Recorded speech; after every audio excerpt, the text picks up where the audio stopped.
አርሰናል ዴቪድ ራያን ሰርፕራይዝ አርጎታል ብዙ ጊዜ ክለቦች እንዲህ አይነት ነገር አያውቁም ማለት ፐርፎርማንስን መሰረት አድርገው የሚጨምር ደሞዝ እና መሰል ነገሮችን አያረጉም ግን እንዲህ አይነት ነገሮች ሳይኮሎጂካሊ በጣም ጠቃሚ ይመስላሉ ዴቪድ ራያ የአርሰናል ቁጥር 1 ግብ ጠባቂ ነው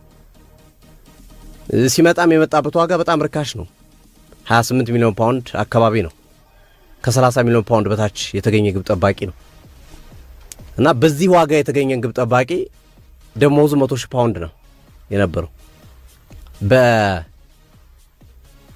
ሲከፈለው የነበረው ዋጋ 25 30 70 አካባቢ ነው ብሬንፎርድ ሲከፈለው የነበረው አርሰናል 30,000 ፓውንድ ጨምሮለት 100,000 ፓውንድ ነበር ሲከፈለው የነበረው ግን የአርሰናል ቤት ጉዳዩን ከተመለከተው በኋላ እሱ ጠይቆ አይደለም እሱ እኮ ፈርሟል እስከ 2028 ኮንትራት አለው አለቀ በኮንትራቱ ይገዛል በኮንትራት